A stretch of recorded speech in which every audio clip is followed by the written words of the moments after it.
was displaying disturbing behavior and that he had been manipulating them to carry out reprehensible actions. He initiated raids on numerous Discord servers within the Roblox Twitter community, flooding them with NSFW images, offensive slurs, and vulgar content. In addition to these disruptive actions, he promoted his YouTube channel, urging people to subscribe. After his disruptive Discord raids, Side-Ice returned to his original target, Parlo, who had initially created a document revealing his actions. This document, which Side-Ice sometimes falsely claims to have debunked, still stands as a factual account according to Parlo himself. Despite laying low for a few months and focusing on harassing numerous YouTubers, the account known as XD Gamer resurfaced in mid-April, coinciding with Parlo's return to YouTube. During this period, XD Gamer began relentlessly harassing Parlo along with any other victims of the group. The severity of the harassment extended beyond the internet, encompassing threats of swatting, shootings, unsolicited deliveries of pizzas, and unimaginable online harassment. A particularly chilling testimony comes from an anonymous individual who had been subjected to XD Gamer's ceaseless harassment. Side-Ice has harassed me a lot over the past few months.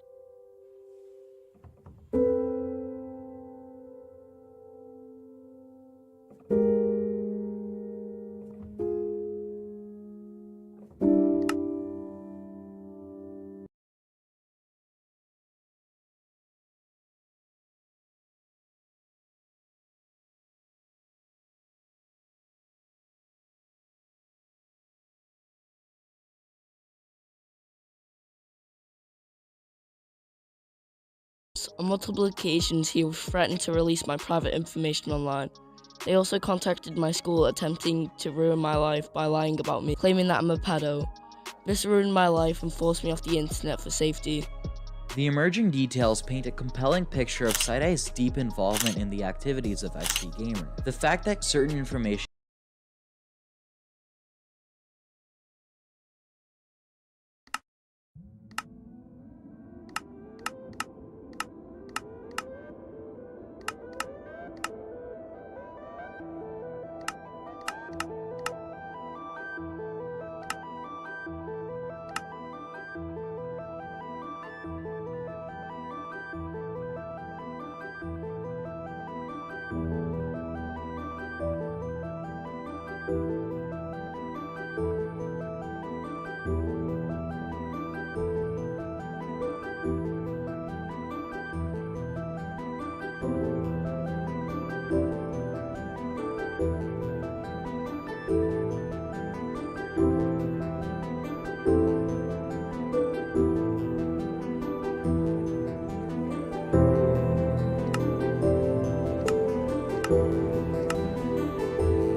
shared by XD Gamer aligns closely with the information that only Side-Ice could possess, strongly suggests a connection between Side-Ice and the doxing group. Moreover, the direct association between Side-Ice and XD Gamer is evident through their Twitter interactions, including private messages exchanged between them. This suggests that Side-Ice is either heavily involved or potentially operating the doxing group himself. Side-Ice's recent actions targeting Parlo are deeply disturbing. He has created videos mocking Parlo's attempted suicide and making fun of his vulnerable, suicidal messages on social media. This actually might be the end of Roblox Parlo. Literally like the end, like the physical ending of Parlo. These actions lack empathy and cross ethical boundaries, exploiting personal struggles for cruelty and sensationalism. Throughout the past couple months, I've had hundreds of victims reach out to me to share their experience with Side-Ice, and every single person who messaged me only had negative things to say. I've even had a few elderly people message me about their grandchildren being victims of Side-Ice, and how Side-Ice sent them pizzas every day for almost a month, rounding up to almost $2,000 in charges for the pizza. Some are probably wondering why law enforcement hasn't intervened in this situation yet. The truth is, multiple victims have taken matters into their own hands, filing police reports against Side-Ice. However, it seems that these reports have fallen on deaf ears, as law enforcement appears to be disinterested or indifferent to the gravity of the situation. Unfortunately, it often takes a significant incident to promote action from the authorities. Since the release of my original Side-Ice video, I faced relentless harassment from XD Gamer, including the posting of 17 fabricated doxes on me. Side-Ice himself publicly engaged in doxing by sharing what he believed to be my address on his now banned Twitter account. Furthermore, he recreated this location within Bloxburg, which led to his permanent suspension from the game. In addition to these distressing incidents, I've received 7 fictitious copyright strikes across all of my channels. This forced me to provide my personal information as someone who is known for their doxing tendencies. It's worth highlighting the deceptive nature of these strikes, some of which were issued because Side-Ice Roblox character was in the video. The fraudulent nature of these actions is undeniable. I took the necessary steps to appeal all 7 strikes, leading to the brief suspension of Side-Ice's YouTube channel. However, to my astonishment, YouTube chose to unban Side-Ice, despite his repeated harmful actions. This starkly highlights the challenges faced when dealing with platforms that seemingly allow such behavior to persist unchecked. I've taken to Twitter posting dozens of times about this blatant abuse of the YouTube's copyright system, with some posts gaining hundreds of likes. Regrettably, YouTube doesn't appear to be motivated enough to address the situation or even remove someone as dangerous as Side-Ice. This is where your help comes in. In this video's description and the pinned comment, I've included a link to a tweet. This tweet will serve as a thread detailing to the heinous acts committed by Side-Ice. Please like and retweet this, and please share this thread in order to bring this alarming situation to the attention of YouTube as soon as possible. Your support is crucial in shedding light on these issues and making a stand against such actions. I'd like to emphasize that I strongly advise against engaging directly with Side-Ice or XD Gamer. They have been known to target even those who are simply fans of my content, and I genuinely care about your safety and well-being. Please prioritize your safety and avoid any direct interactions with these individuals. Stay vigilant and stay safe. Yo, Glumgo, you're very hypocritical. I hope you know that, my boy. I just want you to know, you're not gonna get far. You're not gonna get far, bro. You're fucking hypocritical, dog. You're fucking hypocritical.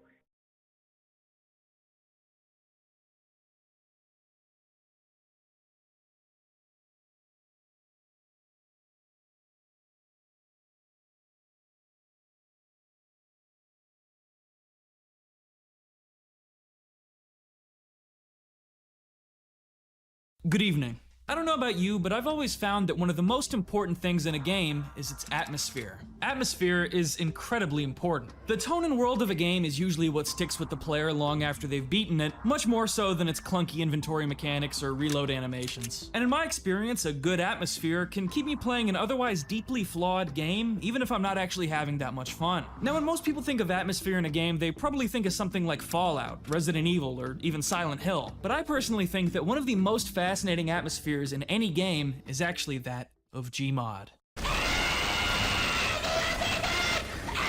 Yes, that Gmod. Now I know that might sound silly, but just hear me out a sec. Garry's Mod is a game perhaps known best online for its wacky ragdoll physics, abrupt nuclear detonations, cringy My Little Pony and World War II German roleplay servers, and Skibbity Toilet. But beneath its goofy surface, Gmod is built from Half-Life 2, which is a grim dystopian game with lots of dark and depressing undertones that, though usually buried deep under Gmod's signature copyright violating insanity, can sometimes create a distinct uncanny feeling when there's not any wacky shenanigans going on to distract you. In other words, once all your friends pile out of a multiplayer server and you're left alone, Gmod can actually be kind of fucking creepy.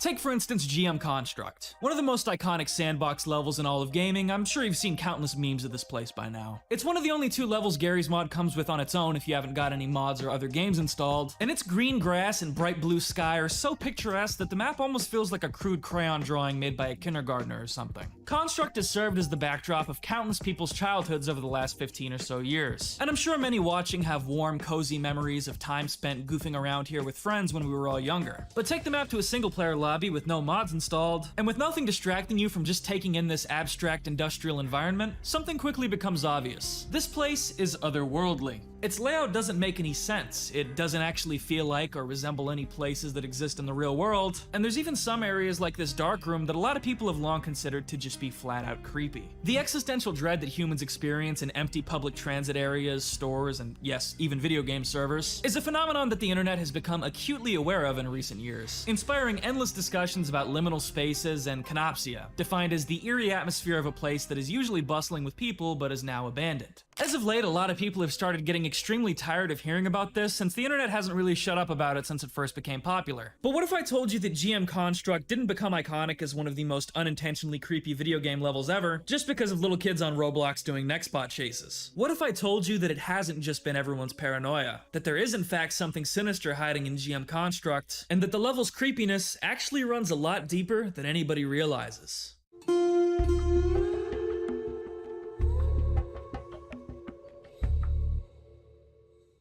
Something a lot of people don't know about Construct is that it carries a very long, complicated, and somewhat obscure history dating all the way back to 2004, which I'm sure makes it older than most people watching this video. The vibrant version that everyone knows today technically didn't even exist until 2012, and the earlier versions look strikingly different. They were much less colorful. In fact, the original map actually didn't have any color at all because it was just meant to be a reference to the original Matrix movie. It's actually a bit funny to realize that what started out as a white purgatory with buttons to spawn Half-Life 2 props quickly evolved into one of the greatest and most iconic digital playgrounds ever, the moment people started realizing you could make the ragdolls in the map hump each other. Stay classy, Gmod community. Moving on though, the bleak, muted, and flat-out bizarre vibes that early versions of Construct carry have fascinated people for a long time, and they're a big part of the level's mystique. Quite peculiarly, back in June I got the chance to interview Gary Newman, the creator of both GM Construct and Gmod as a whole, and he revealed to me that he actually doesn't even really remember making some of these early versions of the map, which is kind of odd. Anyways, fast forward to the present day. Construct hasn't changed or seen an update in over 10 years, and it would seem that the version that everyone's come to know and love since 2012 is here to stay.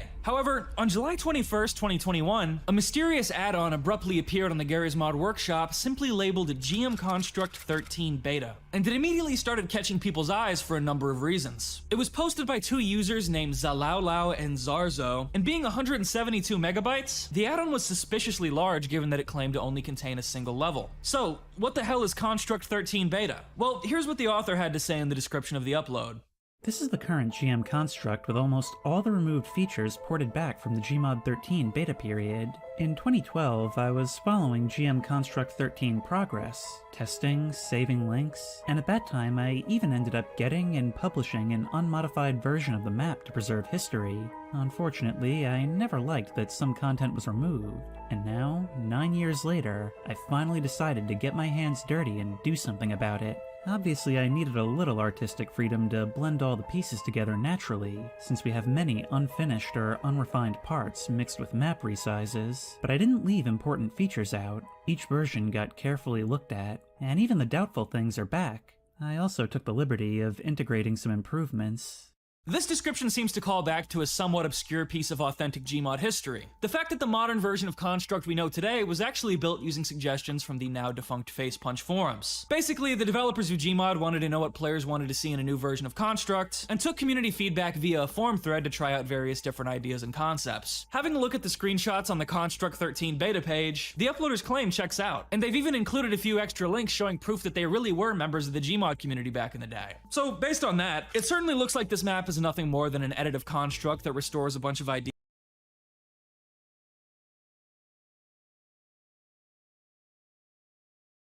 ideas that were once considered for the level during a brief phase of experimentation, but ultimately scrapped. However, the comments and discussion pages on Construct 13 Beta clearly indicate that this houses something much more ominous than a mere beta content recreation. And that description given really doesn't explain this huge file size. For reference, the original GM Construct is only 35 megabytes. So let's have a look for ourselves, why don't we? Downloading the add-on off the workshop and booting up Gmod, nothing seems too fishy at a glance. The level appears on the map menu right next to the real construct, even sporting a custom icon with the little beta stamp on it. Clicking on the level and loading into the game, we can immediately see all the classic construct landmarks like the spawn buildings, the warehouse, and the pondside tower. The skyline looks a little different though, with more visible cliffs and forests, and there's also a new sign on the side of the warehouse reading Construct Inc. These are our first sign of those restored features from the old face punch thread that the add-on description promised. And if we enter pretty much any of these familiar buildings around us, we'll immediately start coming across even more interesting cut content. For example, heading down to the white colorable room, it now has doors so you can fully engulf yourself in the void without any visual interruptions, just pure white. This is kinda cool, but it does have one critical problem, being that these doors close behind you automatically. This makes it startlingly easy to lose track of direction and get stuck inside if you don't put a prop down by the door or something, so I can definitely see why this feature was removed. The dark room is already pretty spooky even with well-lit exit doors, so getting lost in here probably would have terrified me as a kid. Heading even further down, the mirror room now leads to a bunker, which in turn connects to a sprawling series of tunnels that lead back to the dark room.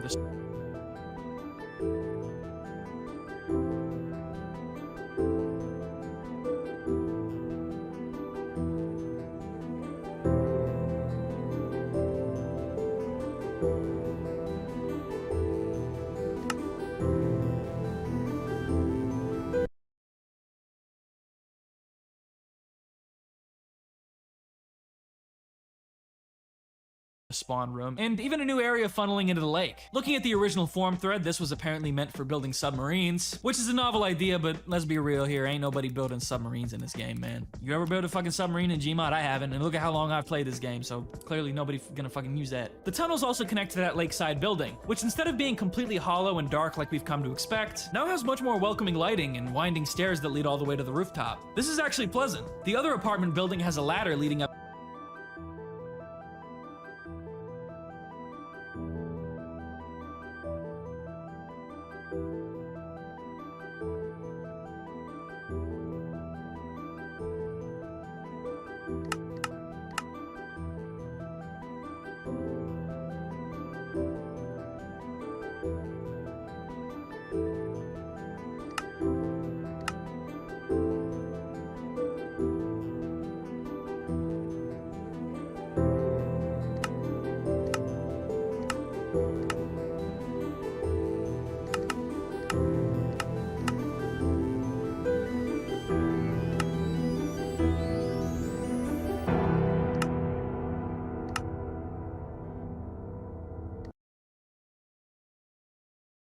up to its rooftop as well, making the whole level a lot more accessible by foot, which is sad to see because I always kind of felt like the construct we got left players